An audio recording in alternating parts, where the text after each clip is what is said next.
अनुराग दास जी, आपका जो साधना पूर्व में हुआ है उसमें विपश्यना सेंटर में जा कर के आपने अपने श्वास को देखा है।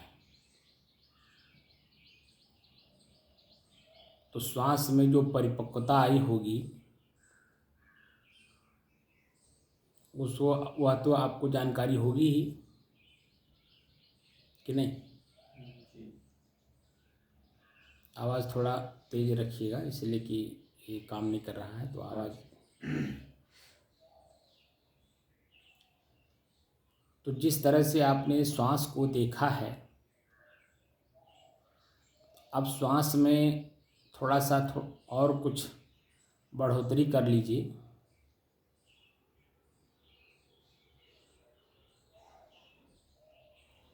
कि वर्तमान समय में जिस कमरे में हम लोग बैठे हैं हॉल में, इस हॉल में सुगंध दुर्गंध सामान्य, ठंड गरम शीतल, वर्तमान में आपको क्या दिखाई दे रहा है? हवा में आपको क्या मिल रहा है?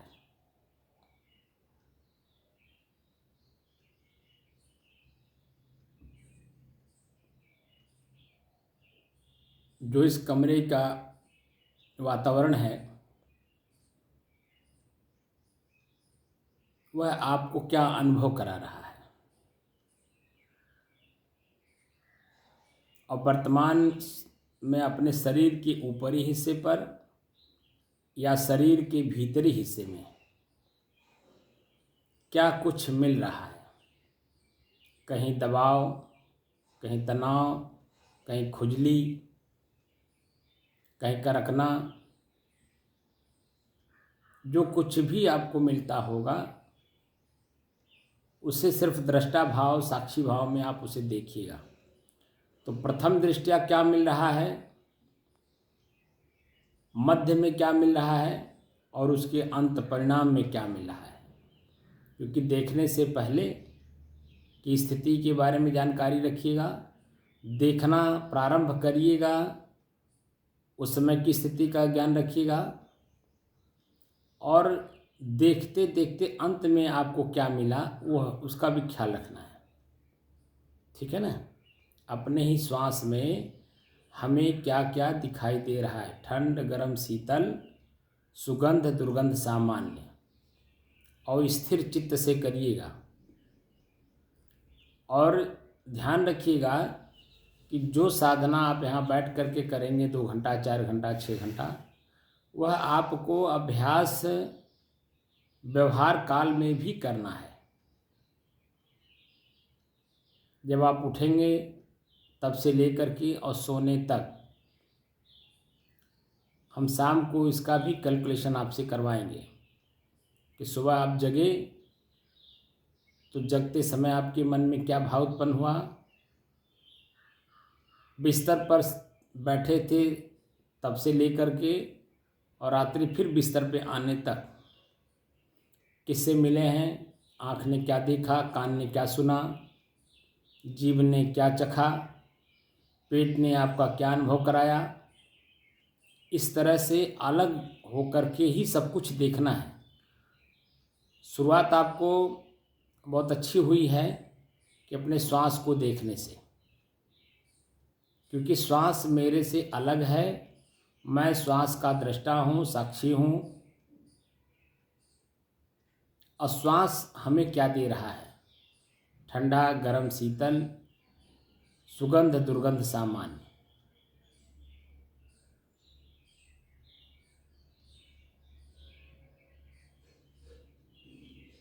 ठीक है ना। अब इसी का अभ्यास करिए 2 घंटे तक लगातार। 6 बज रहा है, 8 बजे तक लगातार बैठिए और इसी में खोज करके हमें बताइएगा अंत में कि क्या मिला क्या नहीं मिला।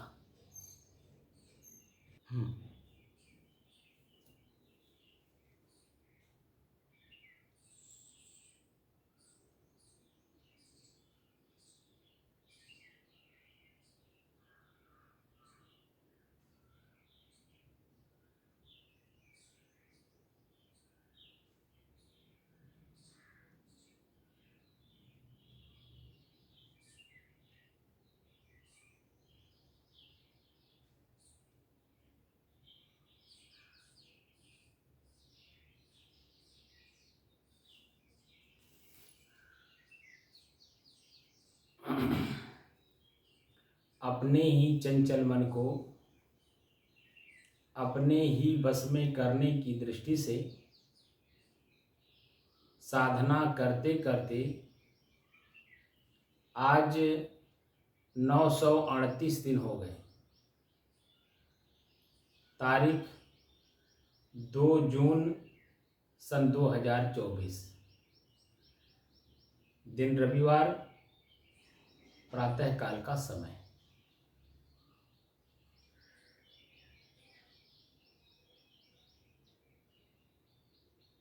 अनुराग दास जी जो आपको बताया गया है आप उसका अभ्यास करेंगे और रामोतर बाबू आपका काम जो बाकी है उसको आप करेंगे।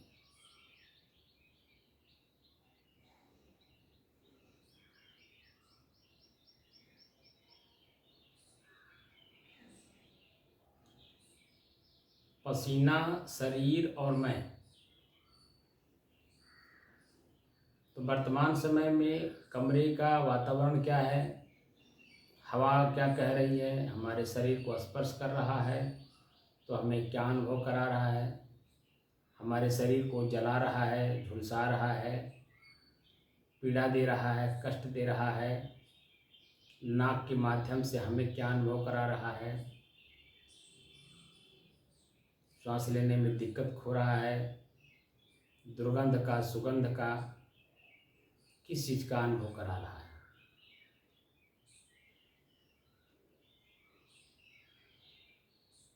पसीना से हमें क्या मिल रहा है, खुजली, ताप, आँच, ठंड, गरम, जो कुछ भी महसूस होता हो वो मेरे से अलग ही है और अलग ही उसका अनुभव करना है।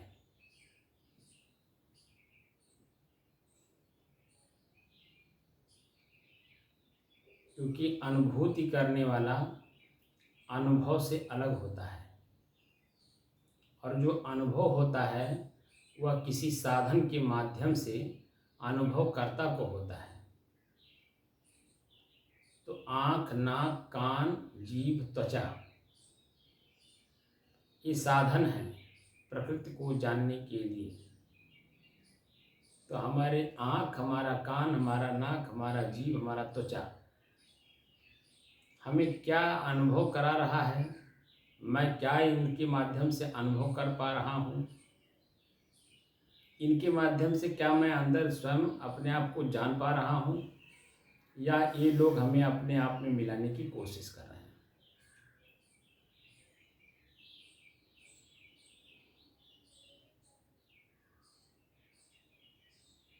वातावरण में गर्मी की वजह से शरीर में पसीना होना शुरू हो गया है। तो इस समय में जो पसीना शरीर में हो रहा है वो कुछ कष्टदायी है, क्योंकि अभी पसीना होना शुभारंभ हुआ है और यही पसीना जब अंतिम छोर में जाएगा तो आनंद की अनुभूति भी कराएगा। तब पसीना होने से पहले भी मैं था, अनुभव करते समय भी मैं हूँ और अनुभव जब करना बंद हो जाएगा तो भी मैं रहूँगा।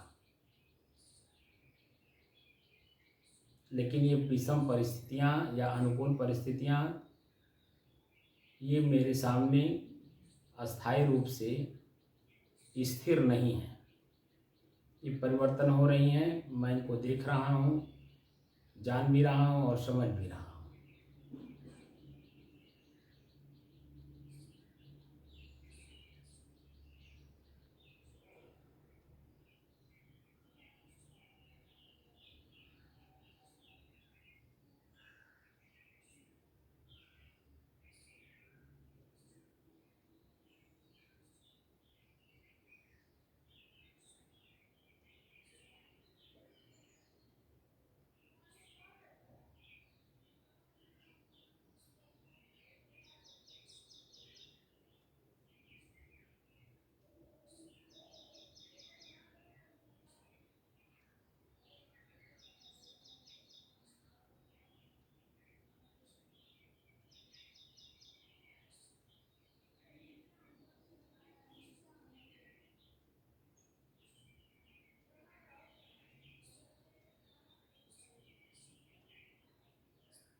6:40 हो रहा है।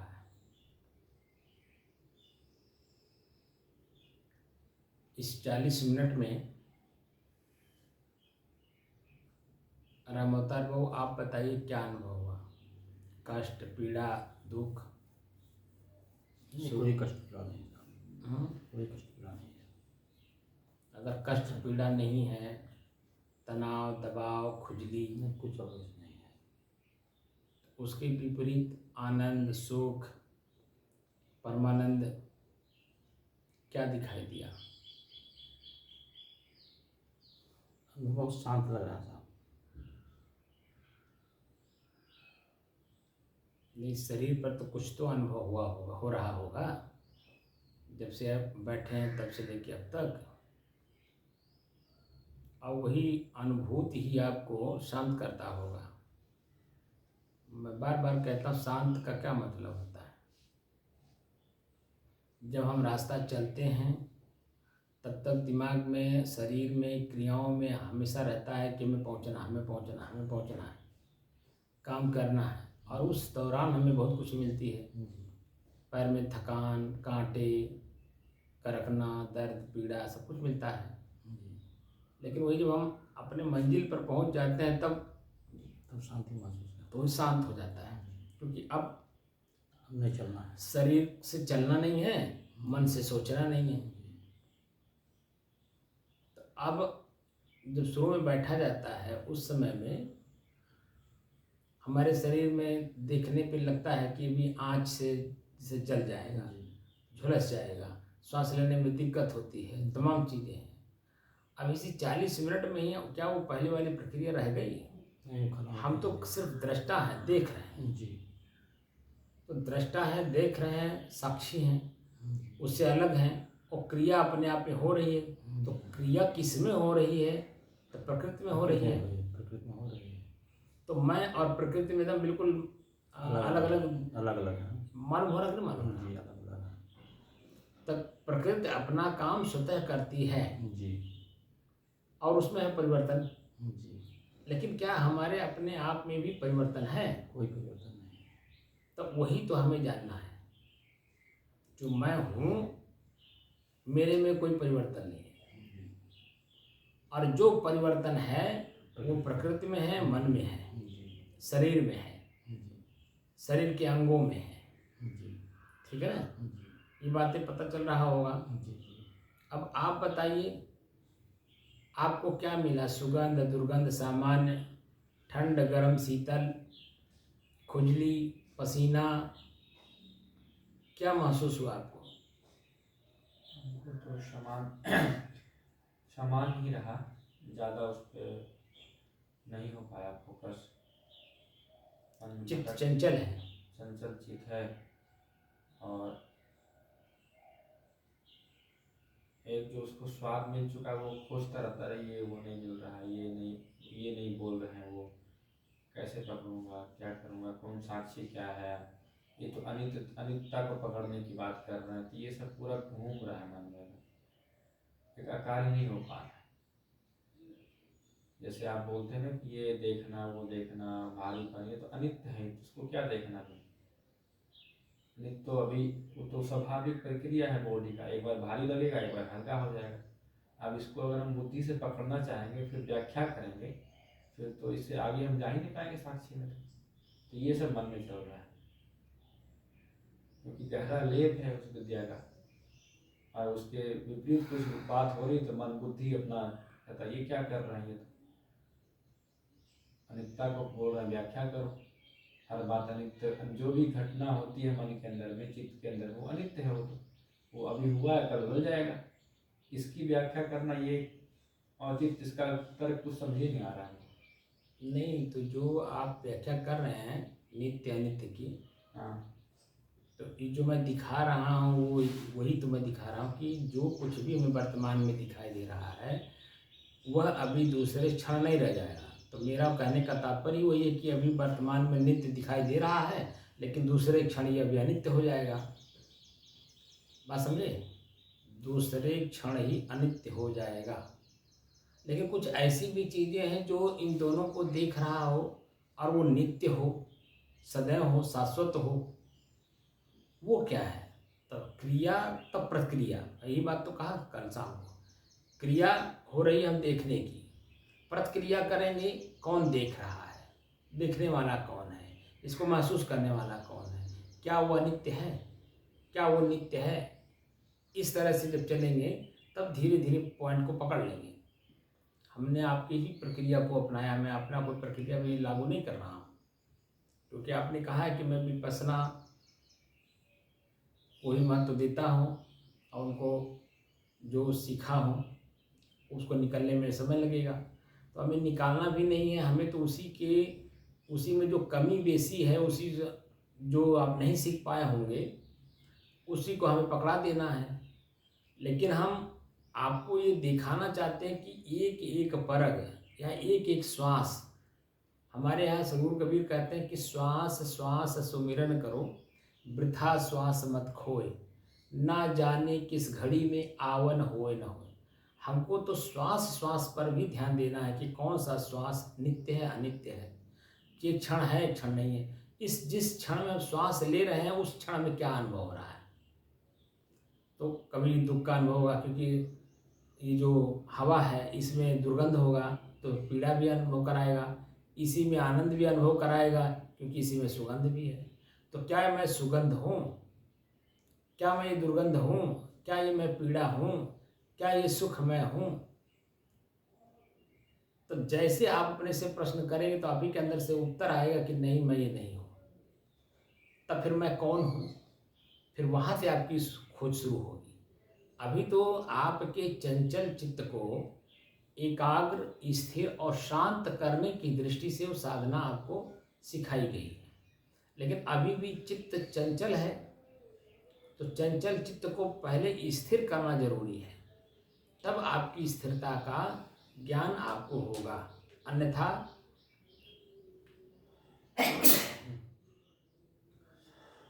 जिस स्थिति में आप हैं इसी स्थिति में आप रह जाएंगे। तो यहाँ आने से या कहीं भी जाने से आपकी स्थिरता नहीं बन पाएगी, और जब तक स्वयं के अंदर में स्थिरता नहीं आएगी, हम इस जीवन को संन्यास मार्ग में लेकर के आए हैं। तो क्यों लेकर के आए हैं, संन्यास का क्या मतलब होता है, इस बात को कैसे समझ पाएंगे? क्योंकि अभी भी चित्त हमारा गृहस्थों जैसा चंचल है। तो गृहस्थ तो फिर भी एक जगह पे स्थिर है, उसको पता है कि हम अगर ये काम नहीं करेंगे तो उसका ये नुकसान होगा, हमारा ये काम नहीं करेंगे तो ये नुकसान होगा, इस काम को करेंगे तो ये फायदा होगा। वो तो फिर भी अपने जगह पे नुकसान फायदा दे के काम कर रहा है, लेकिन हम अपना नुकसान फायदा नहीं समझ पा रहे। हम कबीर की साधना सिखा रहे हैं, जो मैं हूँ वही आप हैं, जो आप हैं वही मैं हूँ। जब इस लेवल पे आप आ जाएंगे तो आप अपने शरीर निर्वाह के लिए किसी से आशा नहीं करेंगे, हर काम अपना स्वयं का आप स्वयं करेंगे। हमारे यहाँ हम लोगों को साफ साफ बताया जाता है कि करो बहिया बलियापनी छाड़ पर आयास, जाके आंगन नदिया बहे सोकस मरे पियास। हमारे भीतर ही सब कुछ भरा हुआ है, हम देख नहीं पा रहे हैं, उसे जान नहीं पा रहे हैं, समझ नहीं पा रहे हैं। अगर हम देख भी रहे हैं, जान भी रहे हैं, समझ भी रहे हैं, तो हम प्रयोग नहीं कर पा रहे हैं, क्योंकि प्रयोग करने की विधि नहीं मालूम। तो ये जो साधना हम लोग करते हैं वो धीरे धीरे परिपक्व होते हैं हम स्वयं को जानने के लिए, और स्वयं को जान करके जो मेरे से अलग है उसको प्रयोग हम स्वयं कैसे करें। जैसे आँख मेरे से अलग है, कान मेरे से अलग है, जीभ मेरे से अलग है, नाक मेरे से अलग है। तो जब ये शरीर मेरे से पूरा अलग है तो इस शरीर के अंदर में एक शरीर और भी है जिसको सूक्ष्म शरीर कहते हैं। उसमें मन भी है, चित्त भी है, बुद्धि भी है और क्रिया भी है। जो मन इधर उधर भटक रहा है ये क्रिया हो रहा है। तो क्रियाओं को कैसे स्थिर करेंगे? अब बिना क्रिया को स्थिर किए आपकी स्वयं की स्थिरता का बोध नहीं होगा। तो जब तब साधना का कोई महत्व ही नहीं रह जाएगा। वो तो खाली ये है कि हम 2 घंटा बैठे साधना कर रहे थे। अब भीतर आप क्या कर रहे हैं तो आप जानेंगे ना, बाहर तो कोई नहीं जान रहा है। बाहर तो लोग जानेंगे कि जब महात्मा जी बैठ करके ध्यान कर रहे हैं, और ध्यान के मतलब ही नहीं जानते। ध्यानम निर्विषय मन है, ध्यान मन का निर्विषय हो जाना, एकदम शांत हो जाना, मन में कोई भी क्रिया ना हो, ना वो अच्छाई के बारे में सोचता हो ना बुराई के बारे में सोचता हो। हमारे शरीर की क्रियाएं सारी अपने आप में जैसी भी चलती हैं चलेंगी, वो रुकेंगे नहीं, लेकिन मैं अपने आप में रुका रहूं और इनकी क्रियाओं को देखूं। मैंने जैसे बताया ना, आँख जैसे खुले, क्या दिख रहा है और उस दृश्य पे हमें क्या मिल रहा है। जैसे मेरा आँख अनुराग दास जी के शरीर पे पड़ा, तो अनुराग दास जी क्या सोच रहे हो तो मुझे नहीं मालूम, लेकिन उनकी क्रियाएं हमारे आपको बताएंगी ना कि अनुराग दास जी इस पोजीशन में बैठे हैं। तो इस पोजीशन में बैठे हैं तो हमारा मस्तिष्क मान लेगा कि वो साधना में बैठे हैं। अब साधना अंदर से आप साध रहे हैं नहीं साध रहे हैं तो आप जानेंगे। मन को साधना, मन को जो अभ्यास करके हम सुख दुख का अनुभव कर लिए हैं, उन्हीं सुख दुख का अनुभव हमें साधना करके वापस करना कि हमें ये सुख दुख जो भी मिल रहा है ये प्रकृति के नियमानुसार मिल रहा है। मैं नहीं हूँ, मेरे में कुछ नहीं है, मेरे में तो मैं तो शांत हूँ, स्थिर हूँ, मेरे में कुछ है ही नहीं है। तो कान शब्द सुनता है, शब्द सुन करके अंदर विश्लेषण करता है, क्या सिखा रहे हैं, क्या बता रहे हैं। हम आगे की बात जानना चाहते हैं, पीछे ले जा रहे हैं। हम जहाँ हैं वहाँ से भी ऊपर ले जाना चाहिए तो हमें नीचे ले जा रहे हैं। इस तरह का विश्लेषण जो करता है वहाँ स्थिर नहीं है। तो वो क्रिया हो रही, शब्द सुन करके क्रिया हो रही, मन की क्रिया हो रही, वो सूक्ष्म शरीर चल रहा है। धीरे धीरे हमें दोनों शरीरों को जान करके, मैं स्वयं एक अलग एक शरीर हूँ, उसको तत्व बोलते हैं, निज तत्व। तो हमें अपने निज तत्व तक जाना है। तो हमारा उद्देश्य है इस साधना का स्वरूप स्थिति। अभी आपने दस्तखत किया होगा, इसमें लिखा हुआ है स्वयं की खोज, यानी स्वयं मैं कौन हूँ। तो क्या ये वृत्तियां मैं हूँ? इस तरह से यही तो साहब प्रश्न था ना कि जब मैं ये नहीं तो उसकी व्याख्या क्यों करवा रहे हैं? नहीं, व्याख्या इसलिए करवाना ये तो मन क्रिया है कि मैं सुबह कुछ और था, शाम तक होते कुछ और हो जाऊंगा। मन को दिखाना बहुत जरूरी होता है। मन अगर देखेगा नहीं तो वहाँ से भागेगा नहीं, क्योंकि एक बार अगर देख लिया है तो फिर बार बार उसको चाहेगा। एक बार अगर देख लिया तो अगर वहाँ अपने अनुकूल नहीं है तो भागेगा। तो न भागना है न पाने के लिए दौड़ना है। मैं जहाँ मैं इसी का सोच रहा हूँ कि इसका उत्तर नहीं मिल पा रहा है। हाँ, मिलेगा मिलेगा मिलेगा। अभी तक हम सीखे हैं उसका व्याख्या नहीं करने। वो तो परिवर्तनशील है, वो तो गंगा की धारा की तरह बहता रहता है। उसका क्या पकड़ना उसको कि सुबह में कैसा था, शाम में कैसा हो गया, ये मुझे समझ नहीं आ रहा। ये मन को, बुद्धि को क्या सिखा रहा है? नहीं तो ये सिखा रहे हैं कि मैं अभी क्या हूँ, तो अभी क्या हूँ महसूस होगा कि मैं प्रसन्न हूँ। ये तो मैं नहीं हूँ ना, ये तो बात तो समझिए, पहले पकड़िए। मैं अभी प्रसन्न हूँ तो उसका कारण ढूंढेंगे हम प्रसन्न क्यों है, क्योंकि मैं प्रसन्न तो हूँ नहीं। तो कोई कारण होगा प्रसन्नता का ना, प्रसन्नता का कोई कारण होगा। कारण जो मैं हूँ नहीं प्रसन्नता का, मैं तो स्थिर हूँ और शांत हूँ, मेरे में प्रसन्नता है ही नहीं है। तब फिर उस प्रसन्नता को लेकर के हमें उत्साहित होने की जरूरत क्या है? तब हमारी गंभीरता बनेगी, हमारी स्थिरता ही गंभीरता है। तब हम प्रसन्न नहीं होंगे, किसी चीज़ को देख करके आकर्षित नहीं होंगे, किसी चीज़ को पा करके चाहने की ललक नहीं बढ़ेगी, तो हम अपने आप में स्थिर रहेंगे। और अगर कहीं मान लीजिए किसी ने हमें दुख दे दिया, किसी कारण से हमें दुख का अनुभव हो रहा है, तो हम उसमें भी खोजेंगे कि किस कारण से दुख हो रहा है, तो उस कारण का निवारण करेंगे कि इस कारण से दुख हो रहा है, उस दुख का निवारण करेंगे। अब वो दुख का निवारण कितने देर में होगा? 1 मिनट में हो जाएगा, 1 घंटे में हो जाएगा, या 1 दिन पूरा लगेगा, या 1 हफ्ता लगेगा, या 1 महीना लगेगा, या 1 साल लगेगा। हम लोग जिस दुख को सदैव के लिए मुक्त होना चाहते हैं, जिस दुख से सदैव के लिए मुक्त होना चाहते हैं, वो दुख तो पूरे जीवन भर आपको देखना होगा, और वो है वासना। अब वो वासना कब, कहाँ, कैसे आपके ऊपर आकर्षण पैदा कर देगी, किस तरह से आपको ले जाकर के अपने में मिला लेगी, आप समझ ही नहीं पाओगे। इसीलिए अपने को स्थिर होने की जरूरत है, और जब तक स्थिरता नहीं आएगी हम दोनों के कारणों को नहीं समझ पाएंगे। और जो अनुकूलता उसी में हम फंसते हैं, प्रतिकूलता में भागते हैं। तो ना मैं अनुकूलता हूँ ना मैं प्रतिकूलता हूँ, मैं तो दोनों के मध्य का, दोनों को जानने वाला हूँ, मैं स्थिर हूँ। ये बात जब तक आपके दिमाग में फिट नहीं होगा तब तक वो जो प्रक्रिया पहले वाली है, मैं इसीलिए करवाया कि प्रक्रिया को देखोगे थोड़ा मजबूत होता जाएगा। उसके मजबूती की दृष्टि से कह रहा हूँ। वो तो नदी के धार की तरह बह रहा, तो हमें भी पता है क्षण क्षण परिवर्तन हो रहा है, मुझे भी पता है। लेकिन कुछ ऐसी भी चीज़ें जिसमें परिवर्तन नहीं है, वो कौन है? वही तो मैं हूँ। जो परिवर्तन नहीं हो रहा है, जो मन कह रहा है वो परिवर्तन हो रहा है। दृश्य को देख लिया, मन बन गया और अपने आप में वो खोजना शुरू कर दिया और अपने को ही बहुत बड़ा 30 मार खा समझेगा। अरे ये तो कुछ नहीं जानते, इनसे ज़्यादा तो मैं ही जानता हूँ। ये कौन कह रहा है? ये आपका मन कह रहा है। संदेह करना शुरुआत में सही नहीं है क्या? इसका मतलब कोई भी अंधा तब बन जाएगा विद्या के पास, किसी गुरु के पास जाके? तो मैं अंधा बनने की बात ही नहीं कर रहा, मैं तो तर्क शक्ति दे रहा हूँ चेतनावान बनाने के लिए। तो तर्क शक्ति देने का मतलब जैसे मन इस सोच कोई संदेह पैदा होता है किसी के पास जाने से, तो उसका तो संदेह उतना लाजमी है। तो मैं क्या कह रहा हूँ कि जो पहले से देखा है, सुना है, किया है, उसको और यहाँ जब कंपेरिजन करता है तो संदेह होगा ही। स्वाभाविक सी बात है, कंपेरिजन जब करेगा तो संदेह होगा। लेकिन वो संदेह करने वाला है कौन, ये प्रश्न है ना। संदेह करने वाला मन ही तो है, क्योंकि वहाँ पहले घुला मिला हुआ था, उसका अनुकूल था।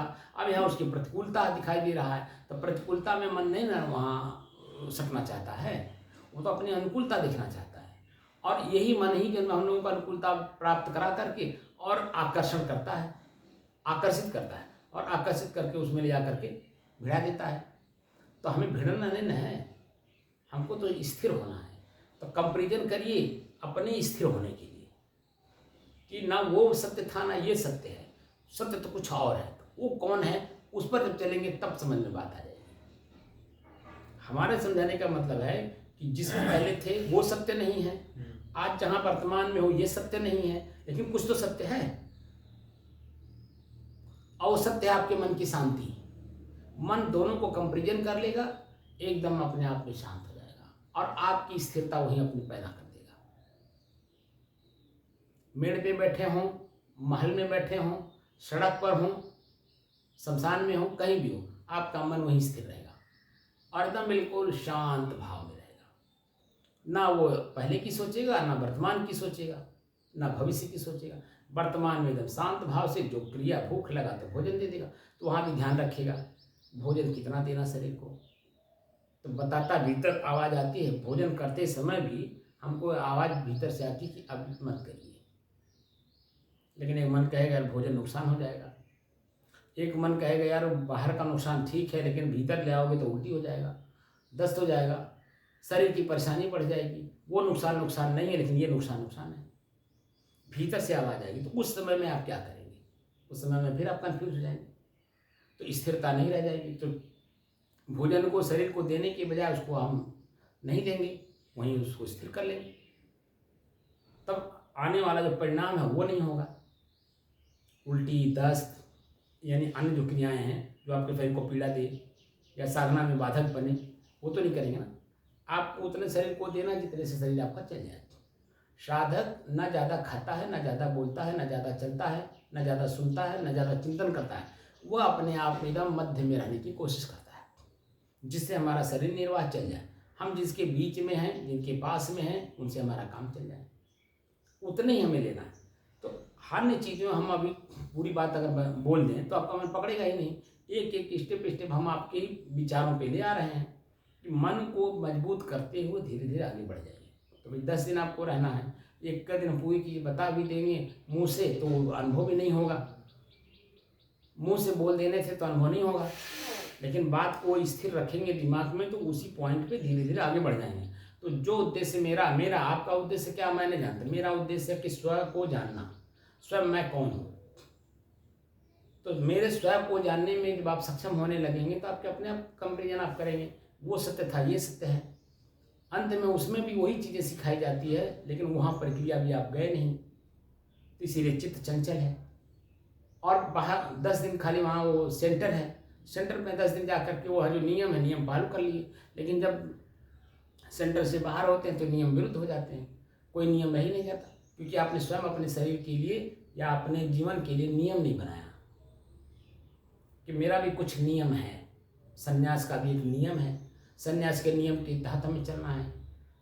तो हमें सन्यासियों के बीच में रह करके संन्यास नियम का पालन करना है। गृहस्थों के बीच में जाएंगे, हा ठीठी करेंगे, 24 घंटा मोबाइल देखेंगे, बातचीत करेंगे, तो आपका कहाँ मन करेगा।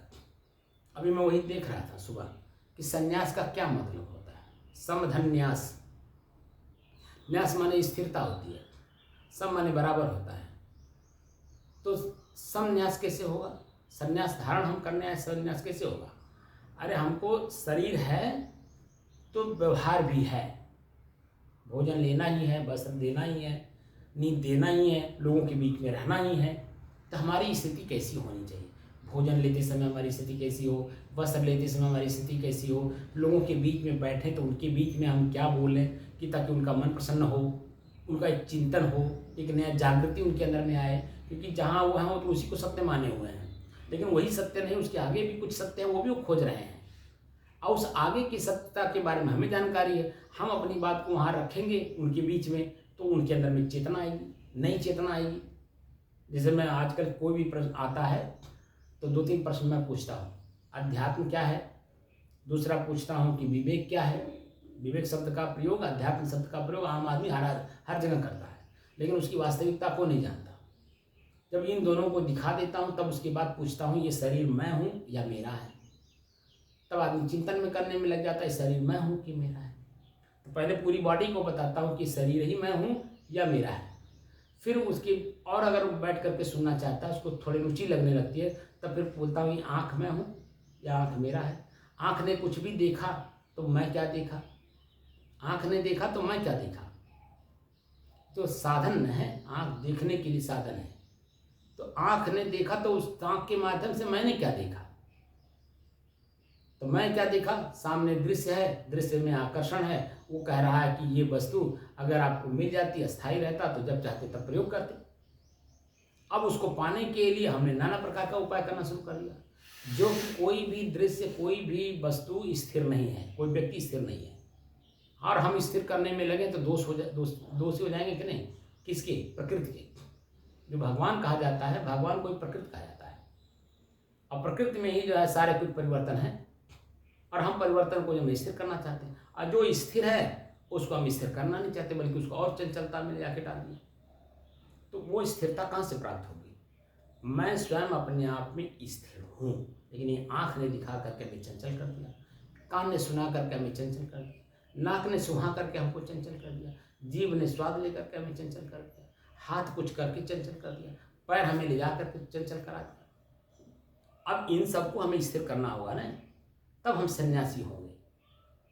इसीलिए हमारे सन्यास मार्ग में ब्रह्मचर्य जीवन 12 साल रखा जाता है। 12 साल के बाद जब जान जाया जाता है कि इसकी मानसिक स्थिति बिल्कुल शांत हो गई, कुछ कोई ललक नहीं है समाज की, किसी वस्तु को पाने की, किसी व्यक्ति को पाने की, किसी स्थान पाने की ललक नहीं है, तब उसे सन्यास की दीक्षा दी जाती है। शिक्षा नहीं दी जाती है, दीक्षा दी जाती है। शिक्षा और दीक्षा में अंतर होता है।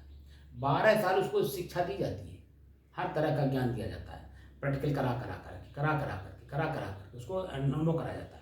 और जब दीक्षा दिया जाता है वहीं उसको स्थिर कर दिया जाता है कि तुम्हारा कुछ नहीं है, तुम अग्नि भी नहीं जला सकते हो, भिक्षा करके भोजन कर सकते हो लेकिन तुम अग्नि भी नहीं जला सकते हो। तो उसे दीक्षा दिया जाता है। दीक्षा बहुत ऊँची चीज़ होती है, लेकिन हम लोग उस प्रक्रिया को इतना हवा में उछाल दिए हैं कि हम खुद हवा में हो गए। लेकिन हम अपनी स्थिरता को बनाए हुए हैं, हमने क्योंकि ऋषियों से प्राप्त किया है, संतों से प्राप्त किया, हम अपनी स्थिरता को छोड़ नहीं सकते। साधना की प्रक्रिया में आप चल रहे हो तो धीरे धीरे चलो, क्योंकि ये दौड़ करके चलने वाली चीज़ नहीं है। दौड़ के जो भी चलता है वो गिर पड़ता है। और आपने हर जगह देखा, अब पिकनिक स्पॉट बन गया, सब साधना स्थल भी पिकनिक स्पॉट बन गया। वहाँ जाएंगे 10 दिन के लिए, मुक्त रहेंगे। तो 10 दिन तो मुक्त हो गए, लेकिन 10 दिन के बाद फिर मन में तो रहेगा मुझे यहीं आना है, फिर वही काम करना है, फिर वही पीड़ा लेना, फिर जा करके साफ करना पड़ेगा। अरे हम ऐसा काम करें कि हम जहर हैं वहीं हम अपने मन को साफ कर लें। कपड़ा शरीर पे हमारे है, अब कपड़ा धोने के लिए आपको काशगंज जाना पड़े तो आप बता दीजिए कि यहाँ से मोटरी बांध करके कपड़ा लेकर के जाएंगे वहाँ साफ़ करने के लिए, या जहाँ आप रहेंगे वहीं कपड़ा को साफ़ करेंगे? बोलिए, जहाँ आप रहेंगे वहीं ना साफ़ करेंगे। तो हमारा मन रूपी कपड़ा जब हम जहाँ हम वहीं साफ़ करें, कैसे साफ़ करेंगे? जब जानेंगे तब ना साफ़ करेंगे। हमारा कपड़ा गंदा हो रहा है या मैला है, कुचैला है, साफ़ है, कैसा है, हमें पता होना चाहिए। तो हम जहाँ रहें वहीं हमारा मन साफ हो जाए। तो जो मैं हूँ सन्यासी, आप भी सन्यासी बनने चाह रहे हैं, बनना चाह रहे हैं नहीं? तो सन्यासियों के गुण को भी धारण करना होगा सन्यासियों के बीच में रह करके, क्योंकि गृहस्थ बेचारा वो तो जानता नहीं, कर्म तो करता है, वो सन्यासियों जैसा ही कर्म करता है, लेकिन उसे पता नहीं है, क्योंकि वो जिस जगह पे है वहाँ के जो एनवायरनमेंट है वो उसके ऊपर छाया हुआ है, लेकिन उसको पता नहीं कि मैं क्या कर रहा हूँ, क्योंकि वही चेतना तो उसके अंदर में भी जो मेरे अंदर में है, वो भी हर क्षण देखता है, हर चीज़ को देखता है, हर चीज़ का अनुभव करता है, अपने आप को बदलता भी रहता है, उसी में चेंज भी करता रहता है, लेकिन उसे नहीं मालूम कि मैं क्या कर रहा हूँ। सन्यासियों का ही काम करता है, और अंत में जा करके वो सन्यासी बन करके शरीर छोड़ता है। लेकिन कुछ ऐसी चीज़ें हैं जो पीड़ा लेकर के जाता है, तो पीड़ा लेकर के नहीं हमें जाना है, हमें तो खुशी लेकर के जाना, प्रसन्नता लेकर के जानी। जही मरने से जग डरे मेरे मन आनंद, कब मरी हो कब पाई हो पूर्ण परमानंद। ये सन्यासियों का अपना खुद का गुण है कि मैं एकदम मरा हुआ हूँ। क्या मरा हुआ है? मरा हुआ नहीं, मरता कुछ नहीं है, परिवर्तन होता है। तो मैं परिवर्तन को देख रहा हूँ, मैं स्थिर हूँ, बाकी सब परिवर्तनशील है। तो अपनी स्थिरता में मस्त रहता है, मगन रहता है, और किसी भी चीज़ में वो आसक्त नहीं होता है, और आसक्त न होने के कारण उसके मन में पीड़ा नहीं रहती, प्रसन्न रहता है हमेशा। तो परमानंद की स्थिति में रहता है, क्योंकि परिवर्तन को देख रहा है। परम आनंद, परम मन श्रेष्ठ, आनंद मन स्वयं, स्वयं की श्रेष्ठता में वो रहता है, एकदम मस्ती में रहता है, और उसकी मस्ती समझना इतना आसान नहीं है। इसलिए जो है संतों की सानिध्य में अगर आए हैं तो धीरे धीरे चलिए, में दौड़ करके चलेंगे तो सेंटर पे नहीं ना, आप एक आश्रम में हैं। ये सेंटर तो उनके लिए बनाया जाएगा जो 10 दिन के लिए आएंगे। आपका संन्यास मार्ग है, आप मान लीजिए आज यहाँ हैं, लेकिन संन्यास में ही रहेंगे ना, किसी आश्रम में रहें, तो जो वहाँ व्यवस्थापक है, व्यवस्थापक भी तो संन्यास मार्ग में ही है। तो उसकी मानसिक स्थिति आप समझ पा रहे हैं, आश्रम चलाना है उसे। तो आश्रम यानी संत का और गृहस्थ का दोनों के मध्य का वो पार्ट अदा करता है। बिजली है कौन लाएगा? सन्यासी तो बना नहीं सकता, गृहस्थ देगा, और गृहस्थ को चाहिए पैसा। आप पैसा कहाँ से लाएंगे? तो पैसा, ये बिजली हम प्रयोग कर रहे हैं वो है गृहस्थ का, और उसको पैसे की जरूरत, पैसे के लिए उसने ईजाद किया, और पैसे लेने के लिए आपको दिया है, आप प्रयोग करिए, और उसका जो यूनिट खर्च होता है उतना हमको दीजिए। उसमें तार लगा है, आदमी लगे हैं, इंफ्रास्ट्रक्चर लगा हुआ है, वो आखिर कहाँ से आएगा? उसका भी कहना अपनी जगह पे सही है। और आप कहने मैं तो सन्यासी हूँ, तो सन्यासी की तरह रहो, आपको बिजली की जरूरत नहीं, आपके अंदर में खुद बिजली है, अपने आप में रहो, मस्त रहो। आप किसी भी महापुरुषों के पीछे वाले को देखिए, एकदम मस्ती में रहते हैं। महात्मा बुद्ध भी इसी में है, महावीर को, स्वामी को भी आप देखेंगे इसी स्थिति में है। सदगुरु कबीर साहब को देखेंगे तो वो भी उनकी आधा आँख खुला आधा आँख बंद है, कर्म करते हुए आधी आँख खुली आधी आँख बंद है। पूर्व के ऋषियों को भी जाएंगे आप देखेंगे तो एकदम ऐसे जटा है, दाढ़ी है और जटा है, अब शरीर पर बिल्कुल एक वस्त्र है, एकदम मगन है। तो भीतर के अपने ज्ञान ज्योति से आलोकित हैं, बाहर के प्रकाश की जरूरत ही नहीं। और यही हमारे गुरु जी हमके 10 साल हमें अभ्यास करवाए। जब मैं बम्बई छोड़ा था तो बम्बई में 1 मिनट के लिए भी बिजली नहीं जाती है, सुख सुविधा कितनी होती है, लेकिन जब मैं यहाँ संन्यास मार्ग में आया तो 10 साल में बिजली जलाया ही नहीं। मैं ढेबरी भी नहीं जानता हूँ ढेबरी कैसी जलती है, जो मिट्टी के तेल की जलती थी। और पूरी रात बैठ करके साधना और दिन भर सेवा, और नंगे पांव एक वस्त्र पे, ब्रह्मचारी के वेश में। क्योंकि एक जुनून होता है, जुनून में जब आप आकर के उस चीज़ को सीखने के प्रयास करेंगे, हर चीज़ सीख जाएंगे। और अंदर से खाली तर्क देते रहेंगे, मन शरीर इंद्रियां एक सिधाई में होना चाहिए। इसलिए हमारे यहाँ कबीर साहब कहते हैं कि कथनी, करनी और रहनी जब तक एक सिधाई में आएगी नहीं, आपकी वास्तविक स्थिति आपको एहसास नहीं होगी, खुद मैं कौन हूँ। जो हम बोलें या जो सोचें वही बोलें, जो बोलें वो हम करें, तीनों की एक रूपता दिखाई देनी चाहिए। और तीनों में अगर एक रूपता नहीं है तो हमारा मन चंचल है, तो हमें कहाँ कहाँ लेके भागाएगा हम मालूम नहीं। हमारे यहाँ कबीर साहब कहते हैं, भटक की मुआ जस बन का रोज। रोज जानते हैं किसको कहते हैं? नील गाय को। नील गाय देखें? नील गाय जैसे आप देखिए, वो हमेशा चौकन्ना रहती है, हमेशा चौकन्ना रहती है, और अपने चौकन्ने बने में हमेशा भागती रहेगी, पूंछ उठाए ही रहेगी, भागती रहेगी। ऐसे ही हमारा मन जब मैं पूंछ उठाए उसी नीलगाय की तरह बस खाली दौड़ रहा है। यहाँ जाने पे सुख मिलेगा, वहाँ जाने से सुख मिलेगा, वहाँ जाने से मुक्ति मिलेगी, वहाँ जाने से हमें मोक्ष मिलेगा, वहाँ जाने से हमें स्वर्ग मिलेगा, वहाँ जाने से हमें नरक मिलेगा। वो उसी में भाग रहा है, बस खाली भागे जा रहा है, अपने आप में स्थिर नहीं हो रहा। सन्यासियों का उदाहरण शेर से दिया जाता है। शेर भागता नहीं है, 4 कदम चलता है, रुकता है, चारों तरफ देखता है, फिर चलता है, फिर चारों तरफ देखता है, फिर चलता है, फिर चारों तरफ देखता है, फिर चलता है। वो कभी भी दौड़ करके काम नहीं करता। और अन्य जानवरों को देखेंगे तो पानी अगर दिखाई दे दौड़ने लगते हैं, तब तक शेर को मौका मिल जाता दौड़ा लेता है। लेकिन शेर को भी कोई दौड़ाया आज तक?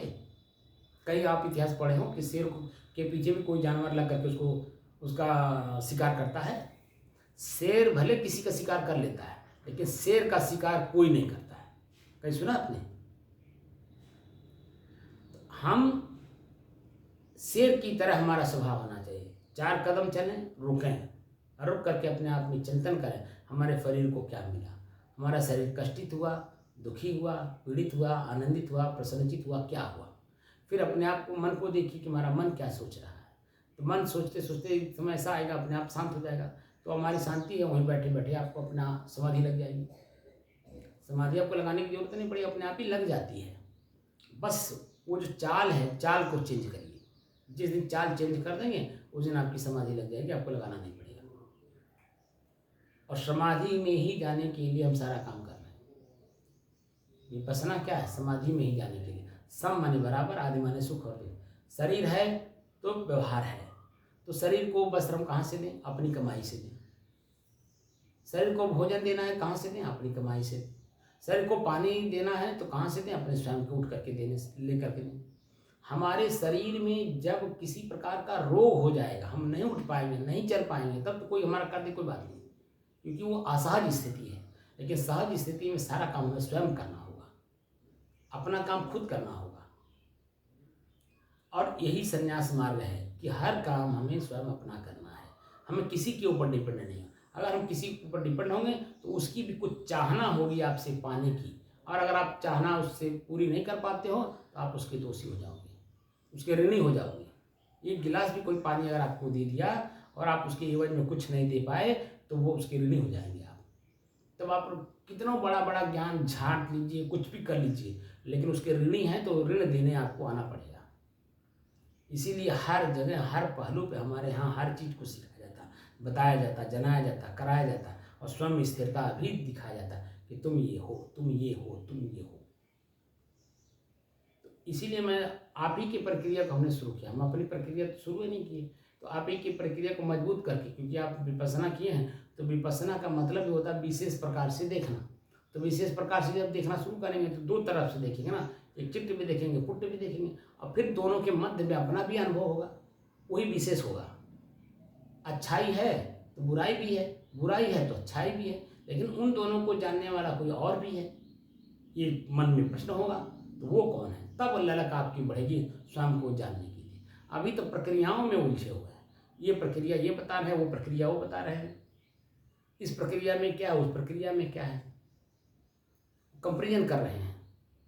ये साधना करा रहे हैं तो उसमें अभ्यास में क्या हमें मिल रहा है, वो हमने वहाँ जो किया होगा वहाँ क्या हमें मिला। हम सब कुछ प्रयोग करके देख करके तब मैं स्थिर होकर के कबीर की सहज साधना सिखा रहा हूँ कि सहज में कैसे हमारा मन हमारे बस में हो सके। तो थोड़ा सा परिश्रम करिए। जैसे अभी हम लोग जब बैठते थे आपके आने से पहले, तो हमने कभी पंखा नहीं चलवाया था, जैसा रहता था इसी स्थिति में हम लोग प्रवेश करते थे, और उसी को हम पहले अनुभव करते थे कि हम जब हम घुसे हैं तो क्या अनुभव हुआ। लेकिन निकल रहे हैं जब 2 घंटे बाद, तब क्या अनुभव हो रहा है? तो जब प्रवेश करते थे आधे घंटे घंटे तक तो कष्ट मिलता था, पीड़ा मिलती थी, व्याकुलता मिलता था, चलता रहती थी, श्वास लेने में दिक्कत होता था, बड़ी परेशानी रहती थी। लेकिन उसी को जब हम सहन कर लेते थे, स्थिर रहते थे, तो वही निकलने के बाद यही पूछे सामने है, एकदम स्थिरता का, शांति का। और यही स्पष्ट कहते थे कि अब उठने का मन नहीं कर रहा, तो बस बैठने का मन कर रहा, भूख भी नहीं लग रही, प्यास भी नहीं लग रहा, कुछ नहीं, एकदम शांत। लेकिन हम इसलिए जाते थे क्योंकि टाइम हमारा 2 ही घंटे का है। हम इनको बार बार कहते कि अपने घर में अभ्यास करो, अपने घर में अभ्यास करो, इसी चीज़ का अभ्यास अपने घर में करो। तो उससे क्या होता है, घर में हम इनसे क्यों करवा रहे हैं? इनको तो मैं यहाँ भी रख सकता हूँ, इन्हीं के गांव की है, कुटिया इन्हीं के गांव की है, संयोग से इस गांव के मुखिया भी इस समय है, यही है, हम यहाँ भी रख सकते हैं। लेकिन जो घर की आसक्ति है, यहाँ रहने से टूटेगा नहीं, और वहाँ रहने से घर की आसक्ति भी धीरे धीरे टूटेगी। मेन फैक्टर वहाँ है। हम तो यहाँ ही रख करके ना, हम खुद इनको भोजन बना के खिला सकते हैं, इनका घर से भोजन भी आ जाएगा, यानी दोनों जन के भोजन दोनों टाइम आ जाएगा। लेकिन हम ऐसा क्यों नहीं कर रहे हैं? ये हमारा रीजन है कि जो आसक्ति है परिवार की, धन की, कमाई की, शरीर की, वो टूटेगा नहीं। क्योंकि वहाँ जब रहेंगे तो अच्छाई भी देखेंगे तो बुराई भी देखेंगे, तो दोनों के मध्य में रहने की स्थिति उनकी भी बनेगी, और धीरे धीरे धीरे धीरे उसकी आसक्ति टूटेगी। और ये फिर जब अगर मान लें मोक्ष नहीं प्राप्त कर सकते हैं, तो कम से कम इतना तो है कि मानव जीवन प्राप्त कर लेंगे। और जब मानव जीवन प्राप्त कर लेंगे तो साधना उनकी वजह से शुरू हो जाएगी। फिर छोटेपन में ही बहुत से लोग नहीं कर पाते हैं, उम्र दराज होने के बाद तब देखते हैं कि अरे मैं लूट गया, ये हो गया, वो हो गया, तो अब साधना करना चाहिए। लेकिन कुछ ऐसे भी लोग हैं जो शुरू से मिल जाता है। जैसे आप छोटे छोटे बच्चों को गीत गाते हुए देखे होंगे, छोटे छोटे बच्चों को जब आप रेस में दौड़ते हुए देखे होंगे, छोटे छोटे बच्चों को आपने देखा होगा कोई और अच्छा काम करते हुए। इसका मतलब है कि पूर्व जन्म में वो काम करता रहा अंतिम क्षणों तक, और जैसे शरीर में आया वैसे वो उसकी प्रक्रिया लागू हो गई। ऐसी साधना भी है। हमको 20 साल की अवस्था में नहीं मिला, 4 साल की अवस्था में मिला था खोज कि मैं कौन हूँ। वीडियो में हमारे सुने होंगे कि एक महिला थी बूढ़ी, और वो मुझे, मैं छोटा था 4 साल, वो 4 साल की अवस्था में मुझे जो है भेली खिलाई, पानी पिलाई, और कुछ हमारे शरीर में मिट्टी उट्टी लगा था उसको भी खाई, और खिला करके खेलने के लिए छोड़ दी। और 1 ही घंटे के बाद वो बुढ़िया मर गई। और यही आँख जब देखता है कि वो लेटी पड़ी है, वो उठ नहीं रही है, उसका आँख खुल नहीं रहा, पैर चल नहीं रहा, हाथ हिल नहीं रहा, किसी को पहचान नहीं रही है, ऐसे लेटी पड़ी है। अब मैं उसी के शरीर पे जाके उसको जगा रहा हूँ 4 साल की अवस्था में, मैं उठ, दादी उठ, दादी हो तब ना उठे। और वहाँ से लेकर के शमशान घाट तक उसके जलने तक मैंने देखा, एक मुठ्ठा राख हो गई वहाँ तक देखा। वहाँ से लौट करके घर में आया तो 1 लोटा पानी रखा हुआ था, लाल मिर्चा रखा हुआ था, तो लाल मिर्चा जैसे हमारे तोड़ करके मेरे मुंह में लगाया गया। अब छन्न से लगा, जलन जैसी बहुत तेज में रोया, वो सब भी देखा हूँ। उन प्रक्रियाओं में मेरे प्रश्न अंदर में है कि आखिर वो कौन थी उस शरीर में, अभी 1 घंटे पहले हमारे शरीर को उसने प्यार दिया, और 1 घंटे बाद उसी का शरीर खुद ही नहीं उठ नहीं रही है। आखिर वो कौन था उस शरीर में? मेरे मन में उसी समय से प्रश्न था। और संजोग देखिए 20 साल जाते जाते मुझे एक ऐसे संत मिल गए जो उसी का एहसास कराने वाले मिल गए कि तुम यही हो। कैसे जानोगे? अब ये प्रक्रिया तुम्हारे ऊपर है। गृहस्थी में तुम रह करके नहीं कर सकते, विरक्ति में रह करके इसलिए कर पाओगे क्योंकि आपको और काम करना नहीं है। यहाँ तो खाली एक ही काम है, अपने को जानना कि स्वयं मैं कौन हूँ। और स्वयं मैं कौन हूँ को जो जान लेगा, सारे संसार को जान लेगा। और जो संसार को जानने चलेगा वो अपने को जान ही नहीं पाएगा और वही पीड़ा लिए जाएगा। तो 84 लाख जूनियों में फिर वैसे मनुष्य में तो कई बार भी जाएगा, सुख भोगेगा, आनंद भोगेगा, राजा भी बनेगा, सब कुछ होगा, लेकिन मुक्ति तो नहीं मिलेगी ना। पीड़ा तो मन में हमेशा रहेगा उसके। और वो पीड़ा मुक्त होने के लिए हम लोग संन्यास मार्ग में आए हैं कि मानसिक पीड़ा हमारी नहीं होनी चाहिए। तो साधना जो कर रहे हैं तब परिपक्वता से करिए, आराम से करिए, और उस चीज़ को जानने का प्रयास करिए आखिर ये सबको जानने वाला कौन है। 2 वृत्तियाँ हमारे अंदर में हैं, कंपेरिजन कर रही हैं। वो वृत्ति कौन सी है जो कंपेरिजन कर रही है? अपने आप ये दोनों शांत हो जाएंगे, अपनी स्थिति में आ जाएंगे। और वो जिस दिन आनंद की अनुभूति होगी फिर पूछना ही क्या है। एकदम स्थिरता का, आनंद का। वहाँ मैंने आनंद भी शब्द नहीं कह सकते, बस खाली एक शब्द कहते हैं स्थिरता का। और जब आधे घंटे तक लगातार आपका मन कुछ सोचे नहीं, शरीर में कोई क्रिया ना हो, शरीर में क्रिया हो भी रहा हो लेकिन हमारा मन देखे ना, आधे घंटे लगातार, तब देखिए आपकी स्थिति कैसी बनती है। अभी तो 1 मिनट के लिए भी नहीं बन पा रहा है, तभी तो आधे घंटे दूर की बात है।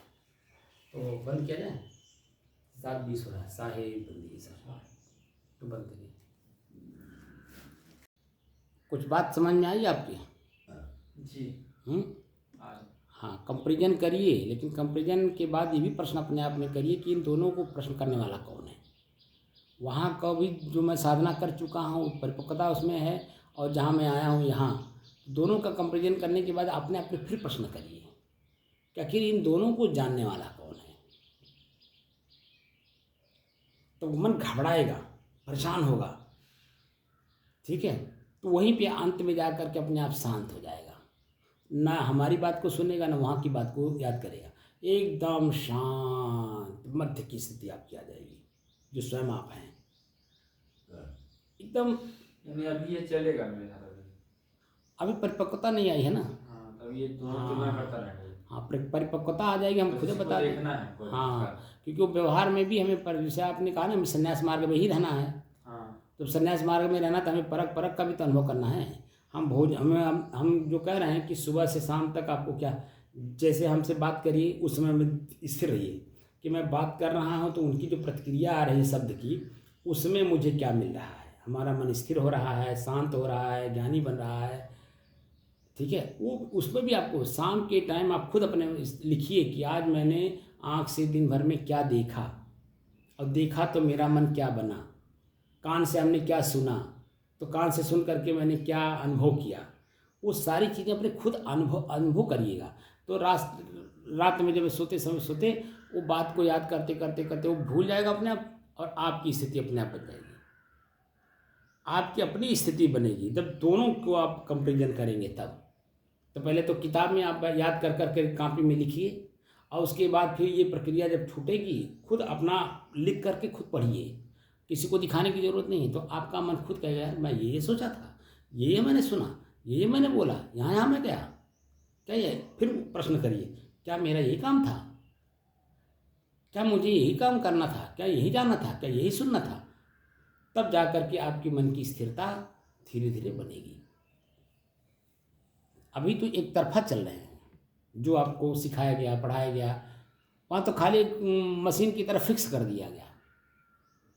वो उतने वहाँ सिखाते हैं सेंटर पे कि जो वहाँ वो फिक्स है, उसके आगे तो नहीं ले जाते हैं ना। आगे की प्रक्रिया में तो जब संत के सानिध्य में रहेंगे तभी समझ में आता है, उसके बाद में, उसके पहले नहीं। ठीक है, अच्छा साहेब बंदगी साहेब।